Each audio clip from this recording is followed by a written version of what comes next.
जय हिंद मित्रांनो, स्वागत आहे आपलं द गुरुजी यूट्यूब चॅनलवर। मित्रांनो, सध्या टी परीक्षा 10 नोव्हेंबरला जी होती, तर ती 10 नोव्हेंबरची टी परीक्षा बघा, बरेचसे जे काही उमेदवार असेल तर त्यांनी दिले। जवळपास 3 लाख प्लस जे उमेदवार आहे, तर 3 लाख प्लस उमेदवारांनी सध्या टी परीक्षा इथे दिलेली आहे।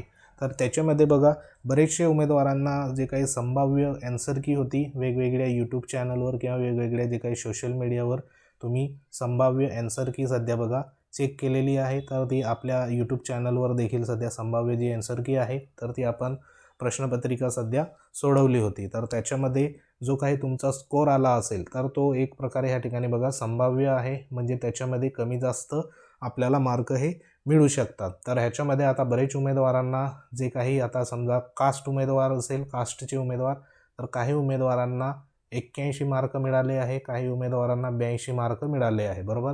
त्यानंतर ओपनचे जे काही उमेदवार असेल, तर काही उमेदवारांना ओपनमध्ये 89 मार्क मिळाले आहे, काही उमेदवारांना 90 मार्क मिळाले आहे। अशा पद्धतीने जे काही मार्क असेल, तर ते ज्याच्या त्याच्या पद्धतीने सध्या मिळालेले आहे। तर आता प्रश्न असा उरतोय की सध्या टी परीक्षेमध्ये जे काही मार्क असेल, तर ते मार्क नेमके वाढणार का किंवा कसं, तर त्या संदर्भात आज आपण ह्या व्हिडिओच्या माध्यमातून संपूर्ण डिटेल्समध्ये माहिती घेऊया। तर नक्की शेवटपर्यंत व्हिडिओ बघा। तर आपल्याला आधी जे काही क्रायटेरिया असेल, तर तो क्रायटेरिया आपण बघूया की जे काही सध्या टी परीक्षेमध्ये पेपर 1 मध्ये आणि पेपर 2 मध्ये महत्त्वाचे जे काही पासिंग संदर्भात जो क्रायटेरिया आहे, तर तो क्रायटेरिया नेमका किती आहे, जेणेकरून तुम्हाला पासिंग संदर्भात जे मार्क असेल, तर ते मार्क तुम्हाला योग्य पद्धतीने माहिती पडेल। तर त्यासाठी बघा, एक महत्त्वाचा जो काही शासन निर्णय आहे, तर तो शासन निर्णय आपण बघूया, जेणेकरून तुमचं लक्षात येईल। तर ह्याच्यामध्ये बघा, जो शासन निर्णय आहे, तर तो कधीचा आहे, तर 23 ऑगस्ट 2013चा शासन निर्णय ह्या ठिकाणी देण्यात आला आहे। तर ह्या शासन निर्णयामध्ये नेमकं काय म्हटलेलं आहे, तर ते देखील बघूया। इथं बघा, शिक्षक पात्रता परीक्षा या कार्यपद्धतीची जी काही कार्यपद्धत असेल, तर ती निश्चित करण्यासंदर्भात ह्याच्यामध्ये 1ली ते 8वी मधील जे काही संपूर्ण आस्थापना असेल, त्याच्यामध्ये जिल्हा परिषद असेल, संपूर्ण जे काही मंडळं असेल, सर्व माध्यम अनुदानित शाळा, अशा संपूर्ण जे काही आस्थापना असेल, तर त्या ठिकाणी इयत्ता 1ली ते 8वी पर्यंत टी परीक्षा पेपर असेल, 1 असेल आणि 2 असेल, तर तो सध्या बघा अनिवार्य इथं करण्यात आलेला आहे, बरोबर। तर ह्याच्यामध्ये महत्त्वाचं जो काही पासिंग क्रायटेरिया आहे, तर तो क्रायटेरिया म्हणजे इथं सांगितल्याप्रमाणे जो पॉईंट क्रमांक बघा, इथे 7 नंबरचा मुद्दा देण्यात आला आहे।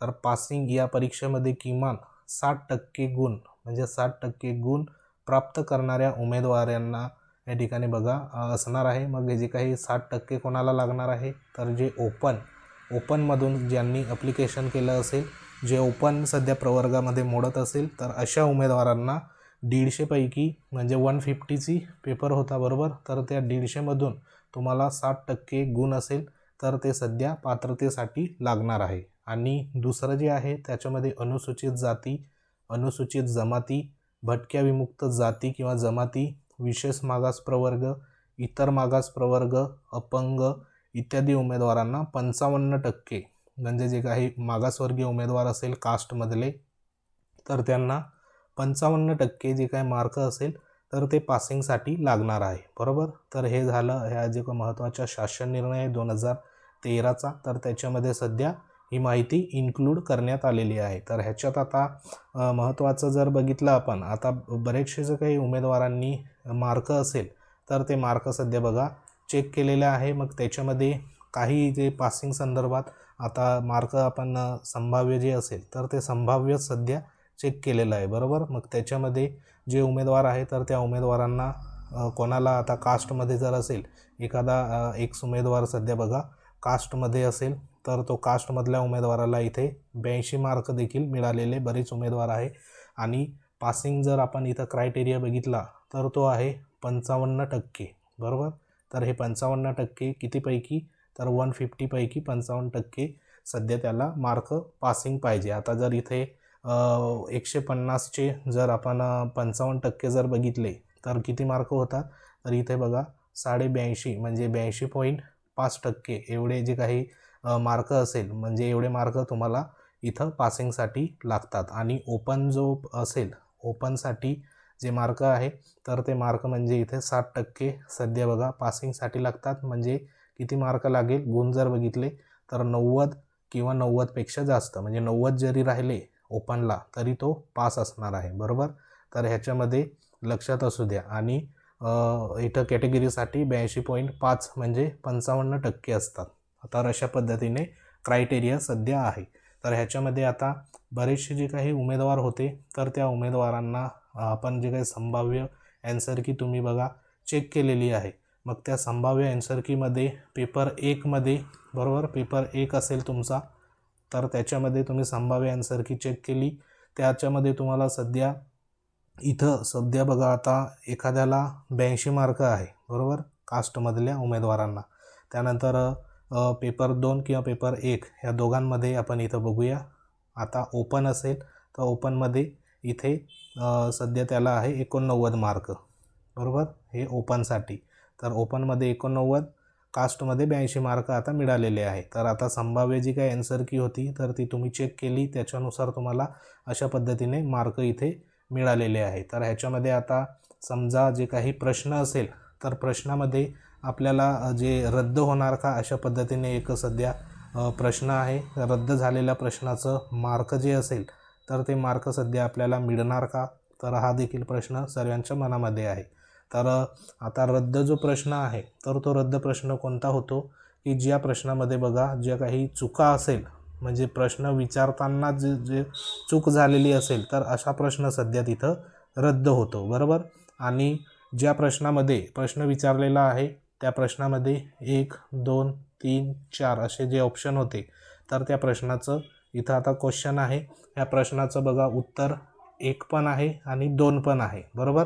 असे 2 प्रकारचे उत्तरं देखील काही प्रश्नामध्ये आपल्याला पाहायला मिळाले आहे. तर ह्याच्यामध्ये आता समजा एखाद्या उमेदवारांनी त्या प्रश्नाचं उत्तर 1 दिलं आहे, दुसऱ्या उमेदवारांनी ह्या प्रश्नाचं उत्तर 2 दिलं आहे, तर अशा कंडिशनला हा प्रश्न जो आहे तर हा प्रश्न बघा रद्द जो असेल तर तो रद्द होत नाही, बरोबर. तर हा प्रश्न रद्द होत नाही.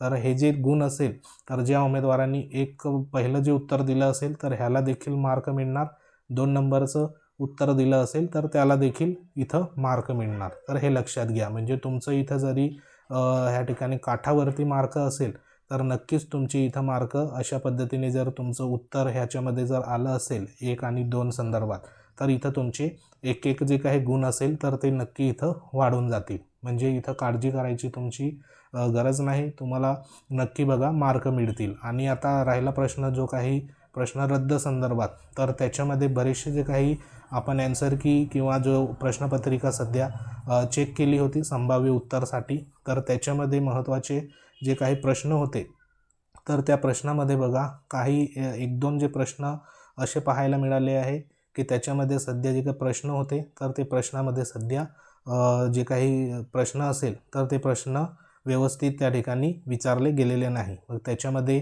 महत्त्वाचं इथे सामाजिक शास्त्र पेपर जो 2 आहे तर त्याच्यामध्ये सामाजिक शास्त्राचं आपण बघूया.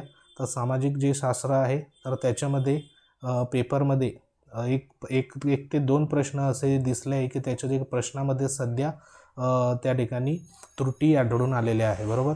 म्हणजे जो प्रश्न विचारलेला आहे तर त्याची जी काही लिंक असेल तर ती लिंक संबंधित जे काही उत्तर असेल तर त्याच्यामध्ये सध्या जुळत नाही. तर असे जे प्रश्न असेल तर ते नक्की बघा तिथं रद्द हे होऊ शकतात. आता जर प्रश्न रद्द झाले तर ह्या प्रश्नाचं तुम्हाला मार्क मिळणार का, तर हा देखील प्रश्न आहे बऱ्याच उमेदवारांचा, बरोबर. तर हे जे मार्क असेल तर हे मार्क सध्या जी जो परिषद आहे तर ती मार्क सध्या इथे आपल्याला देत नाही. तर हे एक लक्षात असू द्या. म्हणजे तुमचे इथं 150 जर मार्क असेल त्याच्यामध्ये 2 प्रश्न जर रद्द झाले तर तुमची परीक्षा किती मार्काची असणार मग 148. मग ह्या 148मधून तुमचा त्या ठिकाणी विचार होणार, बरोबर.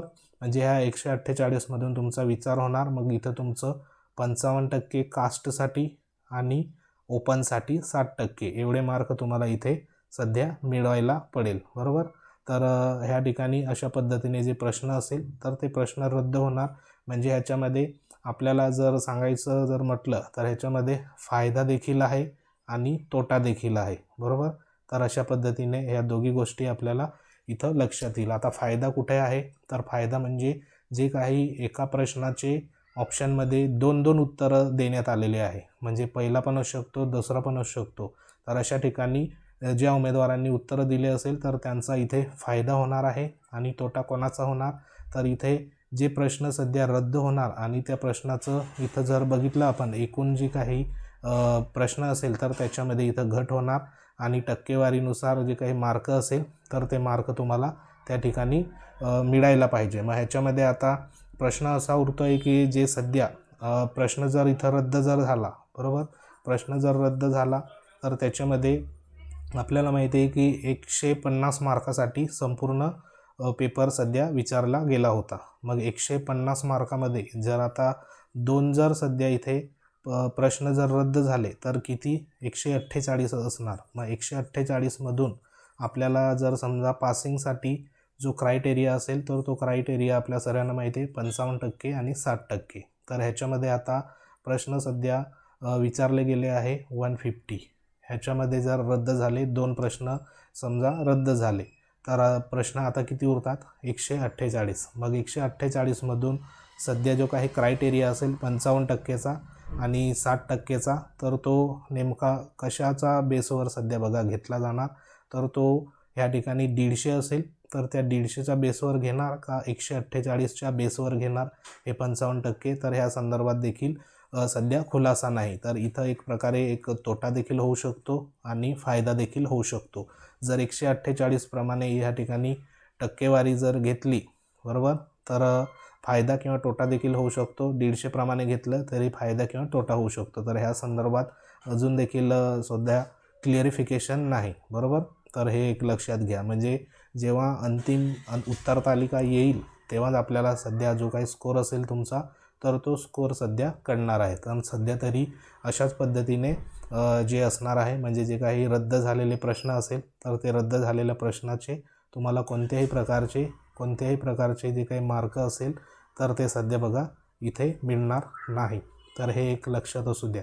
फक्त मार्क कुठे तुम्हाला मिळू शकतात की ज्या प्रश्नाचं उत्तर 1, 2, 3, 4 मध्ये या ठिकाणी 2-2 उत्तरं आहे, पहिलं पण आहे दुसरं पण आहे. तर अशा कंडिशनमध्ये तुम्ही जे उत्तर दिलं असेल ह्या दोघांपैकी तर त्याचे तुम्हाला मार्क हे 100% बघा दिले जातात. तर हे लक्षात असू द्या. म्हणजे अशा कंडिशन तुमच्या संदर्भात तिथं होणार आहे. तर हे एक लक्षात असू द्या. जेव्हा परीक्षा फायनल ॲन्सर की येईल तेव्हा तुम्हाला संपूर्ण जे काही असेल तर ते सध्या बघा कळणार आहे. तर सध्या तरी जे काटावर असेल तर त्यांनी होप सोडू नका. तुमचं नक्कीच बघा मार्क असेल तर ते मार्क तुम्हाला त्या ठिकाणी मिळणार आणि तुमचे पास तुम्ही नक्की होणार. तर ज्यांचं या ठिकाणी बघा कास्टमध्ये असेल ज्यांना 82 मार्क मिळालेले आहे आणि ओपनमध्ये तर ह्या ठिकाणी बघा 90 असेल किंवा 89 असेल तर त्यांचे मागे पुढे मार्क या ठिकाणी नक्की या ठिकाणी बघा वाढू शकतात. तर त्यांनी होप सोडू नका, तुम्ही पास नक्की होणार आहे. तर सध्या ज्यांचे परीक्षेला पेपर जर सध्या स्कोर चांगला या ठिकाणी आला नसेल पासिंग संदर्भात TETचा तर पुढे CTET परीक्षा आहे. तर त्या CTET परीक्षेचं व्यवस्थित बघा प्रिपरेशन करा. पुढच्या महिन्यामध्ये सध्या परीक्षा असणार आहे आणि त्या अनुषंगाने तो चान्स सध्या सोडू नका. म्हणजे त्याच्यामध्ये तुम्ही पास व्हा. ह्याच्यामध्ये बघा TET परीक्षेपेक्षा CTET जी काही परीक्षा असते तर तिची जी काही काठिण्य पातळी असेल किंवा परीक्षा असेल तर ती थोडी TETपेक्षा ह्या ठिकाणी सोपी असते CTET परीक्षा. तर ती तुम्ही क्रॅक हे जी तुम्ही करू शकतात. तर ह्याच्यावर देखील फोकस असू द्या. आणि पुढे महत्त्वाची जी काही TAIT आहे म्हणजे टेट परीक्षा तर ती देखील सध्या 3ही नक्की या ठिकाणी होणार आहे. कारण TET परीक्षा झाली तर टेट परीक्षा घेणं हे बंधनकारक असणार आहे आणि त्या अनुषंगाने जो काही कोर्टामध्ये ॲफिडेविट देखील सादर करण्यात आलेला आहे आणि टेंटेटिव्ह शेड्यूल देखील सध्या जाहीर आहे. म्हणजे त्या अनुषंगाने तुम्ही तयारी करा जेणेकरून येणारी जी काही शिक्षक भरती असेल 3 टेटमधली तर त्याच्यामध्ये तुमचा जो जॉब असेल तर तो तिथं फिक्स हा होऊ शकतो. तर सध्या तरी ही एक महत्त्वाची इन्फॉर्मेशन होती. इन्फॉर्मेशन आवडली असेल व्हिडिओला लाईक करा, शेअर करा. तुम्ही जर आपल्या चॅनलवर नवीन असाल तर चॅनलला सबस्क्राईब करून घ्या जेणेकरून तुम्हाला अशाच प्रकारच्या महत्त्वाच्या जे काही अपडेट असेल तर ते वेळोवेळी आम्ही तुमच्यापर्यंत पोचवत जाऊ. तर सध्या तरी ही जी एक महत्त्वाची इन्फॉर्मेशन होती. माहिती आवडली असेल लाईक करा, शेअर करा. तर भेटू आपण नेक्स्ट एखाद्या व्हिडिओमध्ये. तोपर्यंत जय हिंद, वंदे मातरम.